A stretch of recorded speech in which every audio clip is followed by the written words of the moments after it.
Hello friends, स्वागत है एक बार फिर से आपका मेरे यूट्यूब चैनल पे। तो दोस्तों, जैसा कि आपको पता है कि नीट 2020 का रिज़ल्ट आ चुका है। तो इस बार कमाल हो गया है क्योंकि दो स्टूडेंट्स ऐसे हैं जिन्होंने 100% मार्क्स अचीव किए हैं। मतलब 720 में से 720 नंबर वो बच्चे लेके आए हैं। पहले हैं शोएब और दूसरे हैं आकांक्षा सिंह। तो आज हम बात करेंगे कि इन टॉपर्स ने क्या क्या स्ट्रेटजीज यूज़ की थी अपने पेपर को क्रैक करने के लिए। क्या इन्होंने कभी सोचा था कि इतने मार्क्स अचीव कर लेंगे। तो सीधा मैं आपको एक इंटरव्यू दिखाने जा रहा हूँ आकांक्षा का और शोएब का। शोएब आफ्ताब है। मैंने नीट 2020 का एग्ज़ाम दिया था। मेरा जो मार्क्स आ रहा है वो 720 है और इससे जो मेरा रैंक आया है वो AIR 1 है। नीट 2020 का जो पेपर था वो सिंपल था पिछले ईयर्स के कंपैरिजन में। अगर मैं फ़िज़िक्स की बात करूँ, फ़िज़िक्स का जो मेरा मेन स्ट्रेटेजी था वो ये था कि कॉन्सेप्ट्स को अच्छे से समझना, क्योंकि क्वेश्चंस बहुत अलग अलग टाइप के हो सकते थे। मैंने कोशिश हमेशा ये किया कि सारे टाइप के क्वेश्चंस मेरे कवर हो जाए, लेकिन ये भी था कि अगर कोई नया टाइप का क्वेश्चन आ जाए तो भी मैं उसे फेस कर सकूं। फ़िज़िक्स में दो पार्ट होते हैं, थ्योरी होता है और क्वेश्चन वाला पार्ट होता है, न्यूमेरिकल वाला पार्ट होता है। तो जो थ्योरी बेस्ड जो क्वेश्चंस होते हैं वो मेनली NCERT से आते हैं, तो NCERT तो थ्योरी के लिए मस्ट है। इससे अलावा अगर हमें और अच्छे तरीके से थ्योरी को समझना है फ़िज़िक्स के, तो हम HC वर्मा जो बुक है उससे हम थ्योरी को समझ सकते हैं।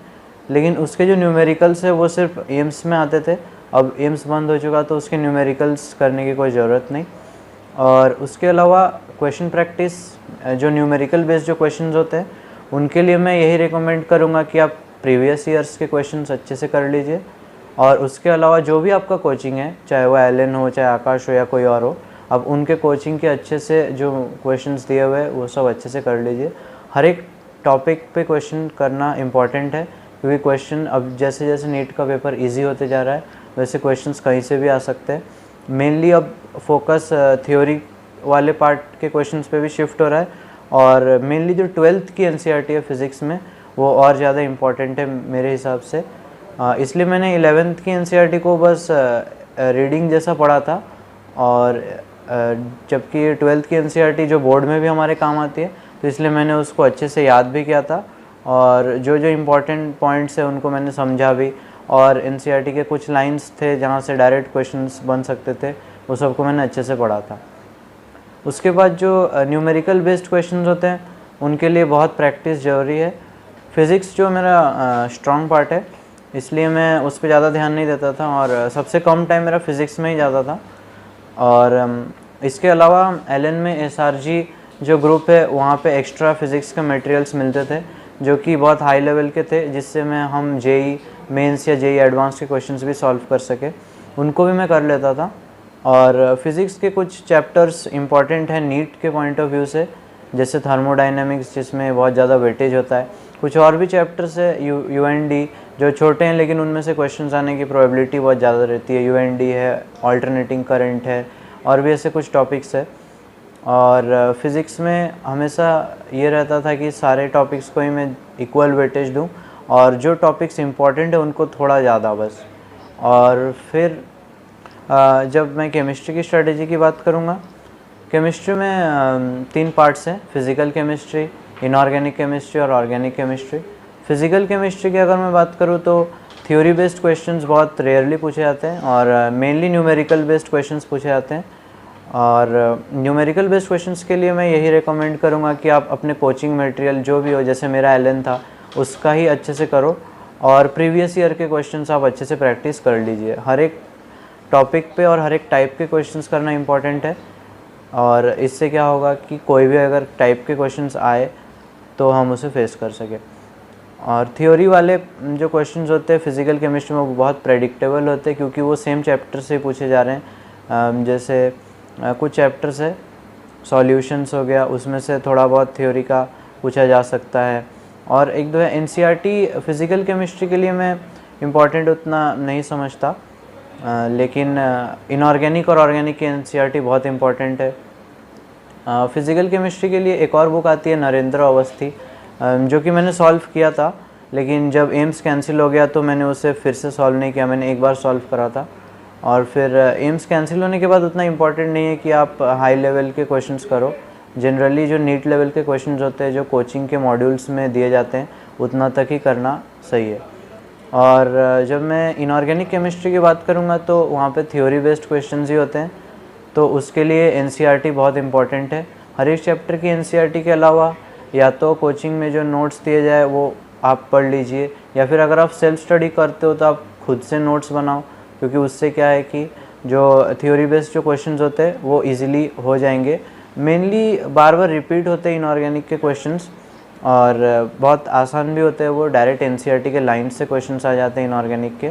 तो एनसीईआरटी मेन है इनऑर्गेनिक केमिस्ट्री के लिए। इसके अलावा वीके जायसवाल की एक बुक है, उसको आप कर सकते हैं, लेकिन वो जब एम्स होता था तो उसी पॉइंट तक इम्पॉर्टेंट था। इनऑर्गेनिक के लिए मैं एनसीईआरटी रिकमेंड करूँगा। ऑर्गेनिक के लिए ये कि जो ऑर्गेनिक में जो कुछ जितने भी चैप्टर्स है, जितने ऑर्गेनिक कंपाउंड्स के यूजेस वाले पार्ट्स है उनको आप अच्छे से याद कर लो।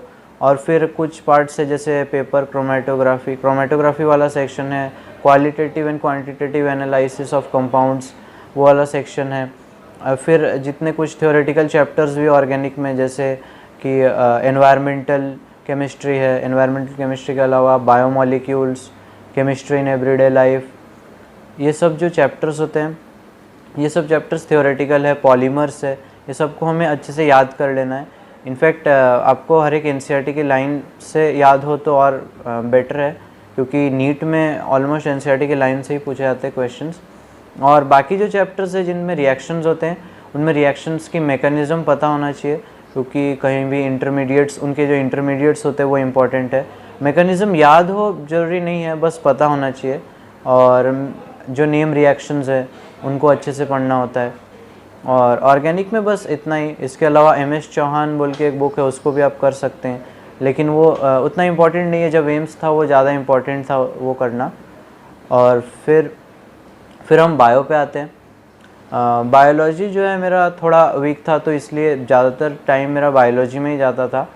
बायोलॉजी में थियोरेटिकल बेस्ड होते हैं सारे ही, न्यूमेरिकल कुछ होता नहीं है उसमें, तो इसलिए बायोलॉजी में हमें सारा याद करना पड़ेगा। और उस पर मैं मेनली एनसीईआरटी पे फोकस करता था। जब एम्स था तो मैंने कोचिंग के मॉड्यूल्स भी किए थे, और उसके अलावा जो जो टॉपिक्स मेरे वीक थे उस पर मैंने और कुछ भी बुक्स पढ़े जैसे ट्रूमैन वगैरह। लेकिन ये तब तक ही था जब एम्स था। जैसे ही एम्स कैंसिल हुआ तब से मैंने ये सारे बंद किए, और फिर मैंने एनसीईआरटी पे फोकस किया। एनसीईआरटी की हर एक लाइन को अच्छे से याद करना ज़रूरी है। ऑलमोस्ट जो हर एक लाइन से अगर कोई क्वेश्चन एग्जैक्ट लाइन से पूछा जाए तो आपको एग्जैक्ट याद आना चाहिए कि हाँ इस लाइन पे ये लिखा था, क्योंकि उससे क्या होता है कि क्वेश्चन सही होने के चांसेस बहुत ज़्यादा हो जाते हैं। और एनसीईआरटी को अच्छे से पढ़ लेना है, बायो में बहुत इंपॉर्टेंट है, और उनके मीनिंग को भी समझना है। इस काम के लिए आप कोचिंग मॉड्यूल्स को यूज़ कर सकते हो कि एनसीईआरटी में जो लाइंस लिखे हैं उसके आप मीनिंग को एग्जैक्ट अच्छी तरीके से समझो, उसके बारे में और थोड़ा पढ़ो। हम बहुत ज़्यादा डेविएट नहीं कर सकते, जैसे कि एम्स जब था तब तो हम बहुत ज़्यादा एक्स्ट्रा पढ़ सकते थे बायो के लिए, लेकिन बायो में जो दो सेक्शंस है, बॉटनी है और जूलॉजी, जनरली जूलॉजी से ही जो बाहर के क्वेश्चंस पूछे जाते हैं, बॉटनी वाले पार्ट से उतना बाहर के क्वेश्चंस नहीं पूछे जाते।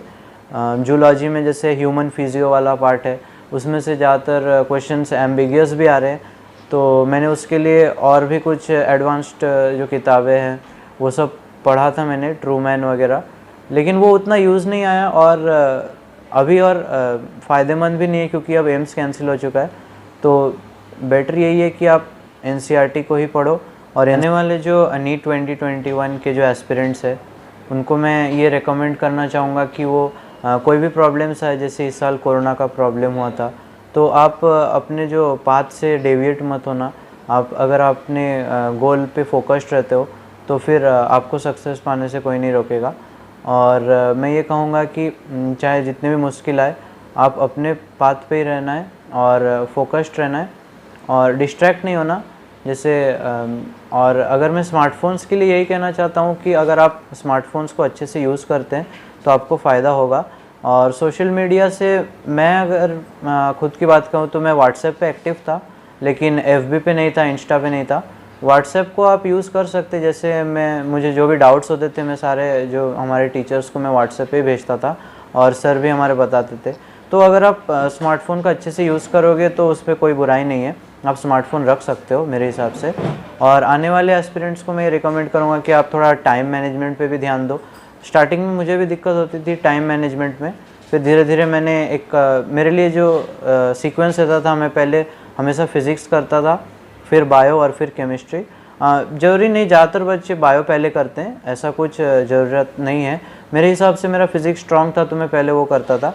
आपका जो भी स्ट्रॉन्ग हो या आपको जो भी अच्छा लगे आप वैसे करो, लेकिन आपका टाइम जो 3 आवर्स का टाइम है उसको माइंड पे रखना है, क्योंकि 180 क्वेश्चंस आपको 180 मिनट्स में करने हैं, यानी एक क्वेश्चन को आपको 1 मिनट में। अगर किसी क्वेश्चन में टाइम ज़्यादा लगता है तो आपको दूसरे क्वेश्चन में टाइम कम लगा के उसको मैनेज करना ही है।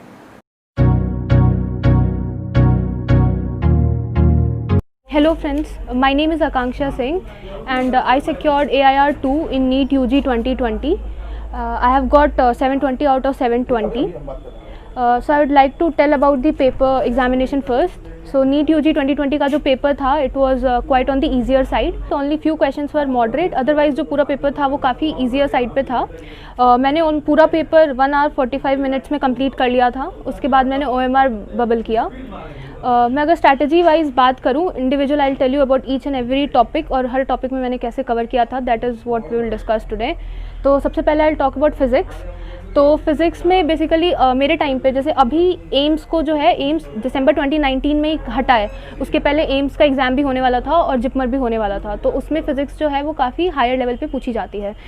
इसलिए मैं कभी भी फिज़िक्स मतलब स्टार्ट करती थी तो I started it with reading with my module. सबसे पहले मैं मॉड्यूल पूरा कवर करती थी, उसके सारे क्वेश्चंस करती थी, और हमारे कोचिंग में मतलब हमें gateway to AIIMS, AIIMS explorer और लास्ट लीप ऐसे करके पैकेजेस दिए थे, जिसमें कई सारे मतलब क्वेश्चंस होते थे। तो अराउंड एक चैप्टर कंप्लीट करने के बाद मैं उसके 300 to 400 क्वेश्चंस अटेम्प्ट करती थी, और इस तरह से मैं पहले मतलब अपनी मॉड्यूल कंप्लीट करती थी। उसके बाद से मैं एनसीईआरटी पे जाती थी।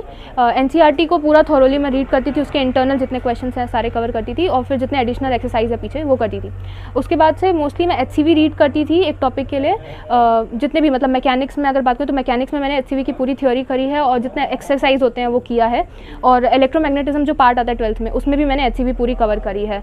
और थर्मोडायनामिक्स का मैंने एचसीवी से थ्योरी पार्ट पढ़ा है, बट उसका जो एक्सरसाइज है वो मैंने नहीं किया है उसे। उसके बाद से एचसीवी के बाद मतलब मैंने इरोडोव भी सॉल्व करी है। इरोडोव से मैंने मैकेनिक्स और इलेक्ट्रोमैग्नेटिज्म पूरा कंप्लीट किया है, और फिर मैंने अनुराग मिश्रा की वॉल्यूम 1 और वॉल्यूम 2 करी है। ये मैं पूरा फिजिक्स में ओवरऑल मैं चीज़ें करती थी। अभी अगर मैं सिर्फ नीट की बात करूँ स्पेसिफिकली, तो इरोडोव और अनुराग मिश्रा करने की कोई ज़रूरत नहीं है, वो एम्स के लिए मैंने किया था। बट अभी आपको नीट पे फोकस करना है, और नीट पे फोकस करने के लिए आपको एनसीईआरटी पे एकदम फोकस्ड रहना है, उसी को करना है। और एनसीईआरटी के अलावा आप मतलब प्रीवियस ईयर के पेपर्स अटेम्प्ट करो, नीट के जितने प्रीवियस ईयर के 20 ईयर्स के पेपर हैं वो आप सारे अटेम्प्ट करो, और उससे रिलेटेड जितने भी बाहर के क्वेश्चंस हो सकते हैं वो आप फिजिक्स में करो। I think that will be enough. मैंने अपने टाइम पे जेई मेंस के भी प्रीवियस ईयर के मॉक पेपर्स अटेम्प्ट किए थे, और जेई एडवांस के भी मैं मॉक पेपर्स जो हमारे कोचिंग में होती थी वो करते थी नीट के अलावा। Now will come to chemistry. Chemistry में 3 पार्ट्स होते हैं mainly, inorganic, organic and physical chemistry. Inorganic में इट्स ऑलमोस्ट लाइक बायोलॉजी। तो इनऑर्गेनिक में आप एनसीईआरटी पे स्टक कर सकते हो, क्योंकि नीट में एनसीईआरटी से बाहर इनऑर्गेनिक बिल्कुल भी नहीं पूछी जाती है, तो आप एनसीईआरटी पे फोकस्ड रहो इनऑर्गेनिक में। एनसीईआरटी में मतलब मैं क्या करती थी कि जैसे पी ब्लॉक था 12th में, वो एनसीईआरटी में अप्रॉक्सीमेटली 40 पेजेस में है, तो उसको मैं शॉर्ट नोट्स में बना लेती थी, जैसे 3-4 पेजेस में ही, और उसके बाद तो अपने रूम के वॉल पे चिपका लेती थी, या फिर मैं उसको बार बार रिवाइज करती थी, तो उससे रिवीजन की फ्रीक्वेंसी काफ़ी ज़्यादा बढ़ जाती थी। तो उसके लिए आप इनऑर्गेनिक के लिए आप शॉर्ट नोट्स बनाओ तो वो ज़्यादा आपको हेल्प करेगा। दूसरा, आप माइंड मैप्स बना सकते हो और अपने रूम में अपने वॉल पे पेस्ट कर सकते हो कहीं पे, ताकि आप डेली उसको देखो। तो इनऑर्गेनिक में मेरा यही स्ट्रैटेजी रहेगा कि आप मतलब बार बार रिवीजन करो, फ्रीक्वेंट रिवीजन बहुत इंपॉर्टेंट है, उससे आपकी स्पीड भी काफ़ी बढ़ेगी। और बाकी इंडिविजुअल टॉपिक्स में बात करूँ, जैसे एस ब्लॉक है, पी ब्लॉक है, डी एंड एफ ब्लॉक है, जो ब्लॉक केमिस्ट्री है, उसको आप जितना ज़्यादा मतलब एक ब्लॉक, जैसे हमारे टीचर जब पढ़ाते थे तो एक ब्लॉक में पहले उसकी जनरल प्रॉपर्टीज़ बता देते थे, उसके बाद इंडिविजुअल हम पीरियड्स पे जाते थे और इंडिविजुअल ग्रुप्स पे पढ़ते थे, तो उस तरह से भी आप स्ट्रैटेजाइज कर सकते हो इनऑर्गेनिक के लिए। उसके बाद से अगर फिजिकल केमिस्ट्री की बात करें तो physical is almost like physics, तो उसमें क्वेश्चन प्रैक्टिस ही सबसे ज़्यादा इंपॉर्टेंट हो जाती है। तो उसमें सबसे पहले तो आप क्या करो कि पूरा मतलब जो भी एनसीईआरटी में थ्योरी दिया हुआ है वो कवर कर लो। उसके बाद से जो भी आपके मॉड्यूल हैं, जो भी आप रेफर करते हो, वो पूरा कंप्लीट करो। फिर उसमें खूब सारी क्वेश्चन प्रैक्टिस कर सकते हैं, और मैं नोट्स भी अपने पढ़ती थी, ऐसा कोई मैंने अदर बुक सॉल्व नहीं की है।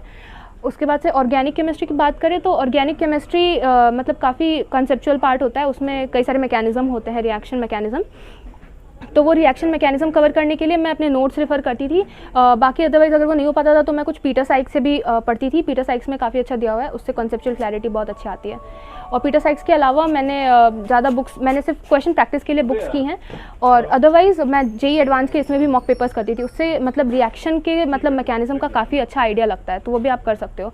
बट नीट के लिए I won't suggest that. NEET के लिए तो स्पेसिफिकली एनसीईआरटी के जितने नेम्ड रिएक्शंस हैं, आप एक शॉर्ट नोट्स बनाओ और उसमें रिएक्शन का नाम और रिएक्टेंट से जो प्रोडक्ट बन रहा है वो आप पूरा नोट डाउन कर लो और एक वो नोट रखो अपने पास और उसको रिवाइज करो। तो आपके माइंड में, बैक ऑफ द माइंड आपके वो मैकेनिज्म होना चाहिए, बट फ्रीक्वेंटली आपके दिमाग में जो चीज़ आनी चाहिए वो तुरंत रिएक्टेंट और उसका प्रोडक्ट है।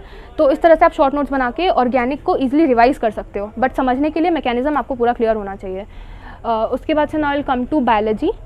तो बायोलॉजी में तो ऑलमोस्ट 90 में से 85 to 86 क्वेश्चंस जो हैं वो एनसीईआरटी से आते हैं। तो अगर आप स्पेसिफिकली नीट के लिए फोकस्ड हो तो आपको एनसीईआरटी के अलावा कुछ और करने की ज़्यादा ज़रूरत नहीं है। लेकिन अगर 2-3 क्वेश्चन का आपको एच चाहिए और आपको बहुत अच्छी रैंक चाहिए तो उसके लिए आप कोचिंग के मॉड्यूल, जो भी आप कोचिंग ज्वाइन कर रखा है आपने, उसके मॉड्यूल पढ़ सकते हो। वो आपको डेफिनेटली वो 2-3 क्वेश्चन में एच देगा। को देख रहे हैं उनको मेरा तरफ से ये सजेशन है और मैं ये एडवाइस उनको करूँगी कि always keep your dreams, your aspirations very high, और उसको अचीव करने के लिए whatever it takes give it. मतलब जितना आपको हार्डवर्क करना पड़ रहा है आप करो, कभी पीछे मत हटो। और ये चीज़ मत देखो कि 1 घंटा पढ़ लिया चलो रहने देते हैं। जब तक एक टॉपिक खत्म नहीं हो जाता, मीन्स यू स्टार्टेड तो you have to end it, तो वो उसको टाइम लिमिट में मत बाउंड करो। जब तक वो कंप्लीट नहीं हो जाता, ईजी, मॉडरेट, डिफिकल्ट, पूरा कंप्लीट करो उसको। जितना डीप अंडरस्टैंडिंग आप रखोगे चैप्टर की, बाद में आपको उतना ईजी होगा।